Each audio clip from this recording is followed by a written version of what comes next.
Hello students, welcome to my channel.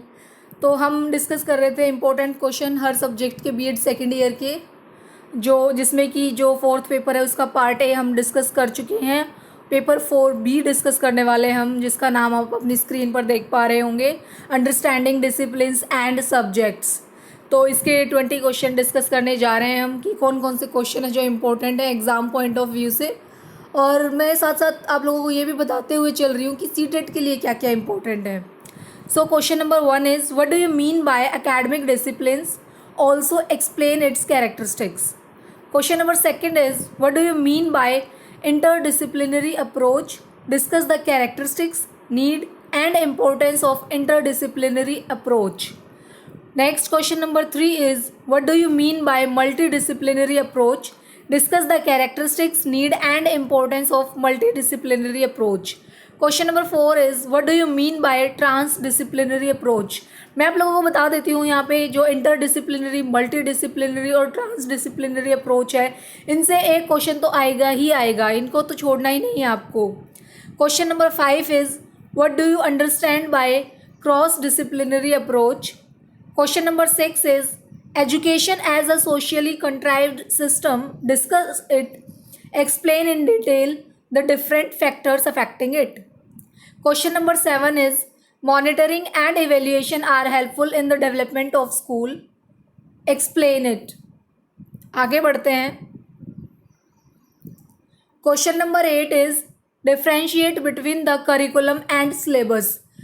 मैं ये topic अलग से बता देती हूँ आप लोगों को। बहुत बच्चों को अभी तक भी डाउट रहता है कि करिकुलम और सिलेबस एक ही चीज़ होती है। ये एक चीज़ नहीं होती है। अगर आप इसका डिफरेंसेस जानना चाहते हैं तो कमेंट कीजिएगा, मैं इसका आंसर आपको प्रोवाइड कराऊंगी। और ये क्वेश्चन आता है, बच्चे इसमें एंड तक कंफ्यूज रहते हैं, उनकी बीएड भी हो जाती है फिर भी उनको कंफ्यूजन बना रहता है, लेकिन इनमें डिफरेंस होता है। सीटेट में भी इसका क्वेश्चन आ जाता है कई बार। So question number 9 is what is disciplinary knowledge, explain the role of disciplinary knowledge in school curriculum. Next question number 10 is differentiate between school subjects and academic discipline.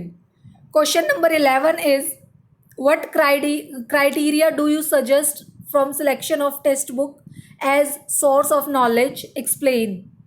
Question number 12 is explain the emergence of school subjects from social context and political context.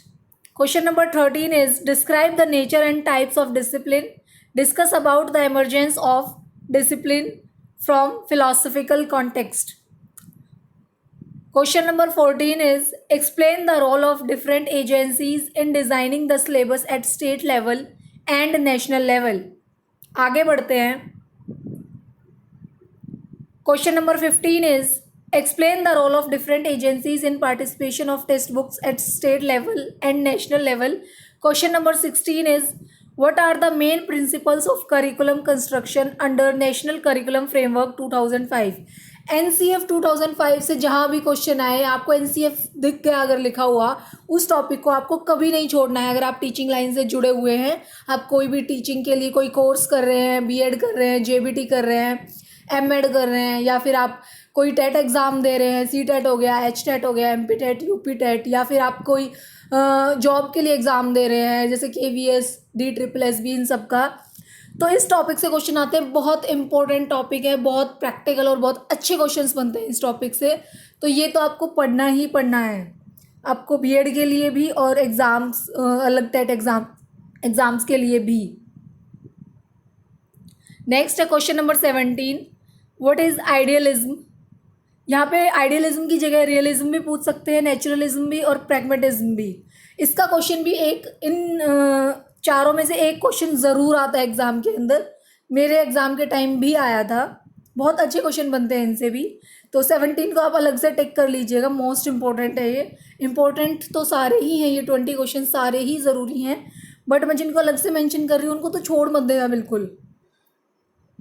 आगे बढ़ते हैं, question number 17 को आगे पढ़ते हैं। Discuss it's educational implications. Educational implications बहुत important है इसमें।